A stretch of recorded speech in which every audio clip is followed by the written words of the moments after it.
Mi nombre es Carlos Guerrero. He vivido desde siempre en Tlaxcala, de donde también es toda mi familia. No tienes idea de lo entusiasmado que estaba por ponerme a escribir mi experiencia. Escucho el canal desde el inicio de la pandemia y desde entonces me dieron ganas de mandarte un correo. Tengo a mi lado una libreta donde poco a poco me puse a redactar lo que me acordaba de aquella ocasión. Si ocurrió en 2003, sacando cuentas me parece que entonces tendría 16 años. A la fecha, los recuerdos de las cosas que vi y que viví esa noche me siguen incomodando. No obstante, lo que yo tenía en la memoria no era la historia completa. Al terminar de vaciar mis pensamientos en la libreta me di cuenta de que algo hacía falta. Tuve que consultar con mi padre y con unos tíos y entonces comprendí por qué nunca se ha vuelto a hablar del tema. Por aquellos días mi madre estaba embarazada. Ese día yo me iba a quedar con ella, pero una de sus hermanas llegó de Puebla y se ofreció a llevarla a la clínica para una revisión. Silvio no me quiso dejar solo en casa, me pidió que me vistiera y que agarrara unas cosas en una mochila porque lo iba a acompañar a una demolición. No me cayó el 20 sino hasta que llegamos al predio que nos íbamos a tener que quedar a dormir ahí. Se llegaba por Carmen de las Carrozas, pero de ahí todavía estaba bastante lejos. Luego de un casi interminable camino de terracería bordeado por árboles y crecidos pastos secos, hay o había una hacienda localizada en medio de la nada. De día vimos el paisaje árido, los jagüeyes, algunos campos de siembra abandonados, tractores descompuestos a orillas del camino, conejos y tejones bajo la sombra de los magueyes. Al caer la noche, todo eso desapareció. A donde voltearan tus ojos no había más que oscuridad. De por sí estaba lejos, a eso súmale que veníamos en una caravana de camiones y trascabos. No sé quién fue la persona que calculó mal, pero el hecho de que llegamos a la hacienda al anochecer les robó a todos valioso tiempo de trabajo. El dueño del lugar mandó a llamar a mis tíos, que eran contratistas, para demoler una construcción dañada que tenía en los límites de su terreno. El señor admitió que en años anteriores cosas habían sucedido dentro o en los alrededores del sitio. Situaciones como que de pronto se veían llamaradas a lo lejos en la madrugada o se escuchaban gritos que despertaban a la familia. En el lugar, el dueño llegó a encontrar animales sacrificados y objetos utilizados en rituales de brujería. De la casa principal al sitio de demolición había de menos 1,5 kilómetros de distancia. Hago esta aclaración para que te des una idea de lo grande del terreno y de lo lejos que quedamos de cualquier otro habitante de la demarcación. Silvio, mi padre, señaló que era posible ponerse a trabajar de inmediato para aprovechar el tiempo, pero mis tíos le dijeron desde un inicio que no había condiciones para hacerlo. Con ellos no venía ni un solo reflector como los que se ocupan cuando se trabaja de noche en alguna obra. La verdad es que nadie quería pasar la noche en la intemperie, pero pues no quedó de otra. Por cierto, el sitio a demoler era una iglesia. El señor entendió que no habíamos llegado tan preparados como era debido, por lo que antes de las 8 de la noche nos llevó de comer. Se hizo una fogata para calentar los alimentos, para preparar café y para entretenernos platicando en lo que nos íbamos a dormir. Los que no cupieron en los camiones se fueron a tirar a la entrada del edificio. Tenían la intención de pasar la noche dentro del templo, pero no tardaron en notar que la estructura era débil en algunas partes y que podría venírseles encima. El silencio que acompañaba el sueño de varios de pronto se interrumpió con el sonido de una pequeña campana a lo lejos. Silvio me levantó para preguntarme si yo también lo había oído. Esperamos unos segundos hasta que el ruido volvió a aparecer. Nos pusimos de pie y nos echamos a caminar en dirección de donde creíamos que venían los ruidos. Lo primero que vimos fue a mi tío Héctor tratando de encender nuevamente la fogata. Nos dijo que no tenía sueño y que no podía dormir, entonces le preguntamos si él también había escuchado la campana. Mi padre quiso ir a investigar, imaginando que la campana le pertenecía a una vaca que anduviera suelta a nuestro alrededor. No quería que una de ellas nos fuera a pasar encima de madrugada. Los tres nos fuimos siguiendo el ruido hasta que notamos que no venía del ras del suelo. La campana sonaba en lo alto de un árbol, a unos 30 metros de donde nos habíamos tirado a dormir. No pudimos saber de inmediato de qué se trataba, por eso Héctor fue corriendo y regresó con una lámpara. Cuando la apuntó hacia lo alto, ante nuestros ojos apareció algo siniestro. Meciéndose con un tranquilo vaivén, de una gruesa rama colgaba un hombre ahorcado. Una campana amarrada a su cuello era lo que nos había llevado hasta ese lugar. El avistamiento nos causó conmoción.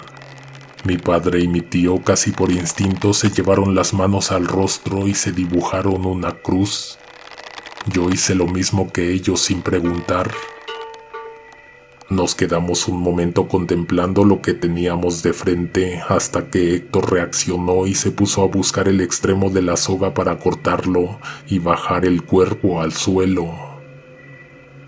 Silvio le dijo que no era buena idea, le recomendó que lo dejara así y no más que la mañana siguiente le avisara al dueño del terreno acerca del descubrimiento. Sonaba sencillo y además nos íbamos a ahorrar problemas. Estábamos por regresar al campamento cuando Héctor apuntó de nuevo la linterna hacia donde el cuerpo colgaba. Los tres te podemos jurar que al momento de mirar en esa dirección, vimos que el muerto ya no estaba en la misma posición.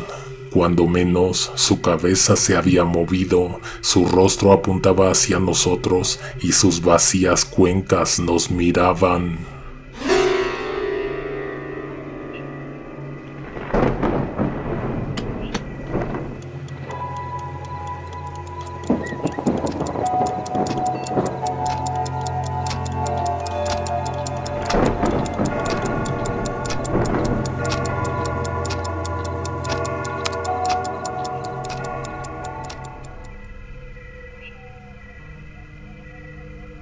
Los 6 trabajadores restantes nos habían seguido hasta el lugar.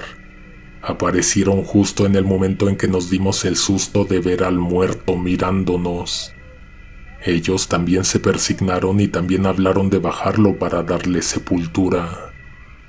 Se les explicó lo mismo, lo de dejar que el dueño de la hacienda se encargara del asunto. La campana seguía sonando mientras el viento que sacudía los árboles hacía que se moviera la rama y el cuerpo. Mi tío y mi padre se pusieron a discutir con sus compañeros la necesidad que súbitamente sintieron de irse a pasar la noche a otro lado. No solo se trataba del ahorcado. Más o menos a la misma hora, los otros muchachos escucharon algo que los hizo levantarse. Primero eran ruidos de algo o alguien que acechaba los alrededores del improvisado campamento, sacudiendo los crecidos matorrales al atravesarlos. Los que estaban en el camión alcanzaron a ver a varias personas colocando figuras empaladas en largas estacas de madera. Muñecos de varas con los brazos extendidos, dando la impresión de que se trataba de espantapájaros, solo que en ese lugar no había ningún cultivo que tuvieran que cuidar de las aves. En cuestión de minutos, estos objetos quedaron rodeando todos los vehículos. Los trabajadores bajaron asustados del camión y se fueron a buscar a Héctor. Se encontraron con quienes les avisaron que habíamos seguido una vereda entre los árboles con tal de hallar la fuente de un ruido que había aparecido de repente. Luego de escucharlos, nos quedó a todos muy claro que no podíamos ni debíamos pasar la noche en ese lugar. Regresamos al campamento y nos encontramos con la noticia de que las llantas de todos los vehículos estaban reventadas. Si queríamos regresarnos a la casa principal de la hacienda, lo tendríamos que hacer caminando. Otro detalle importante, mi tío David no estaba por ningún lado. Antes de emprender la marcha nos pusimos a gritarle y a buscarlo, pero no lo pudimos encontrar. Queríamos creer que había visto algo y que a tiempo se echó a andar de vuelta hacia la entrada de la finca, aunque en realidad no faltaba nada para que cayéramos en la desesperación por pensar que quienes habían ponchado las llantas de los carros y los camiones de volteo le habían hecho daño a él. Los que llevaban linternas se fueron al frente. En el camino de vuelta de vez en cuando escuchamos ruidos, entonces nos deteníamos y nos poníamos a gritarle a David, esperando claro que fuera él. Desde que vimos al muerto en el árbol yo estaba despavorido, tenía ganas de gritar y echarme a correr, pero también de irme con los ojos cerrados y los oídos tapados. Creo que por eso el camino se me hizo eterno. En un momento de la oscuridad apareció nuevamente el sonido de la campana. No a todos les quedó claro que la campana colgaba del cuello del ahorcado, pero los que sí lo sabíamos sentimos sudor helado en la espalda luego de un horrible escalofrío. Silvio buscó entre los matorrales con la luz de su linterna, deseando con todas sus fuerzas no encontrar nada. De pronto, del lugar menos esperado, salió la persona que venía haciendo el ruido con la campana.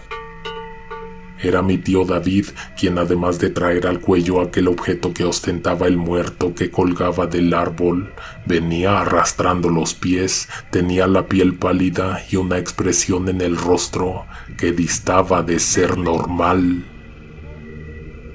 Cuando lo escuchamos hablar, de inmediato supimos que no estaba en sus 5 sentidos, o que no era él. En el momento en que se acercó al grupo, empezó a amenazar, a gritar, a decir cosas sin sentido, dando la remota impresión que se encontraba poseído. Creíamos que habíamos avanzado suficiente desde la iglesia en ruinas, sin embargo, de pronto unas luces a nuestras espaldas nos demostraron lo contrario. Los muñecos clavados en la tierra, los que rodeaban los carros, de un momento a otro se habían prendido en llamas. Silvio y tío Héctor sometieron a su hermano. Primero se le fueron encima y lo inmovilizaron. Luego, con la cuerda que uno de los muchachos traía en el cinto, le amarraron pies y manos. Recuerdo bien la escena desde lo lejos. Mi padre lo abrazaba por el frente mientras alguien le daba vueltas a la soga alrededor de sus muñecas, cuando de pronto algo también reventó en él y se le fue a los golpes. No supe qué pasó en ese momento. Toda la vida pensé que Silvio se había desesperado y por eso había respondido agresivamente, dándole un golpe certero a su hermano en el rostro, desmayándolo casi al instante, pero no fue así. En estos meses en que me dispuse a compartir la experiencia, me enteré de que mi tío David, en su locura o manipulado por esa fuerza inexplicable que habitó su cuerpo esa noche, le dijo algo a mi padre en el oído que le revolvió el estómago, le provocó náuseas y le robó el aliento y la tranquilidad. Tu hijo se está muriendo en el vientre de tu esposa.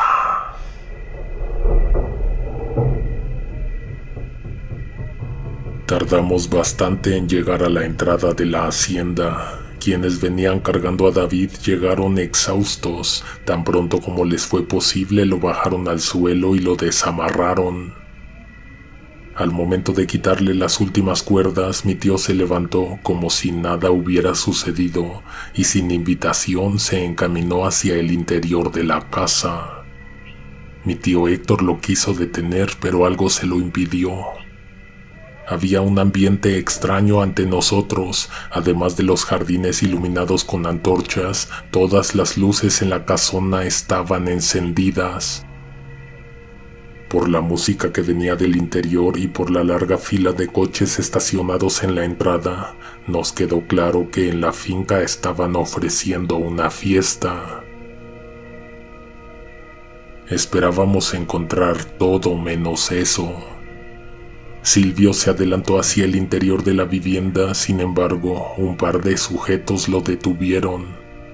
Estuvimos aguardando sin saber qué hacer y sin idea de lo que iba a suceder por alrededor de una media hora hasta que el dueño apareció en la oscura plaza. Escoltándolo, tras de él venían hombres en túnicas y mujeres desnudas, y todos portaban máscaras. Me vino a la mente una fiesta de índole sexual, pero mi imaginación no llegó ni a la mitad de lo que en realidad estaba ocurriendo frente a nuestros ojos. Sin que pudiéramos verle el rostro, uno de los sujetos que acompañaban al señor nos ordenó que formáramos una fila. Entonces acercó una antorcha y examinó a cada uno de nosotros, a mi padre, a mi tío, a los trabajadores que venían a la demolición y a mí. A nuestro alrededor había personas vestidas de negro, hombres mal encarados en trajes tácticos, portando armas y mostrando completa disposición en mantenernos en ese sitio. Huir no parecía una opción. El hombre de la túnica dijo que ninguno de nosotros le servía para nada e inmediatamente se retiró. Mi padre se acercó a platicar con el dueño, quien luego de unos minutos nos escoltó a la salida. Nos subieron a la fuerza a una camioneta y nos condujeron a través de parajes vacíos y desolados hasta que amaneció. Hasta aquí llega mi historia. No supe más porque tanto mis tíos como mi padre sabían que a esa edad yo no estaba listo para saber qué había ocurrido. Además de que al llegar a casa una desgracia aún más grande robó toda nuestra atención. Pero primero déjame decirte qué ocurrió en la finca. Aquella madrugada mi tío David se quedó dentro de la hacienda. A él lo obligaron a permanecer desde el inicio hasta el final de la celebración, del ritual, de la horrible fiesta. Esos hombres y mujeres que vimos en la plazoleta formaban parte de un siniestro culto. Me horroriza saber que no tenían intención alguna de que les demoliéramos la iglesia. Nos habían invitado para escoger de entre alguno de nosotros a un participante para el ritual. David me contó que estuvo consciente todo el tiempo, sin embargo, no tenía control de sus acciones. Asegura que parecía como si algo o alguien lo estuviera controlando a la distancia. Sus ojos vieron al grupo de gente cometer toda clase de atrocidades sin que él pudiera hacer algo al respecto. Iluminando el tenebroso paisaje, regresaron a la iglesia, que fue donde se celebró algo muy parecido a una misa negra. Al terminar, hicieron que David bajara el cuerpo que estaba colgado en un árbol. Mientras tanto, alguien más se encargó de colocar un asador sobre una plancha de brasas incandescentes. A mi tío se le quiebra la voz al recordarlo, a pesar de los años que han pasado, ya que dice que en todo momento se temió que al llevar la campana al cuello, él sería el próximo ahorcado. Creo que no es necesario que te diga explícitamente lo que hicieron con el cadáver que bajaron de la rama más alta y que inmediatamente pusieron sobre las brasas. Mis tíos nunca recuperaron los camiones ni el trascabo, pero lo importante es que esa noche estuvimos todos a salvo. Bueno, no todos. Mi madre perdió al bebé mientras estábamos fuera. ¿Recuerdas que te dije que mi tío en su delirio le dijo a Silvio cosas horribles, como que su hijo se encontraba agonizando en el vientre de su madre?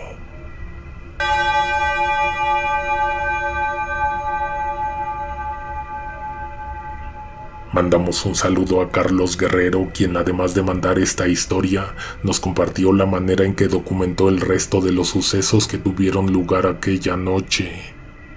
Esperamos que este relato haya sido de tu agrado. No te pierdas nuevos estrenos suscribiéndote y activando todas las notificaciones. Por esta noche ha sido todo. Nos escuchamos pronto. Alguien te observa en la oscuridad.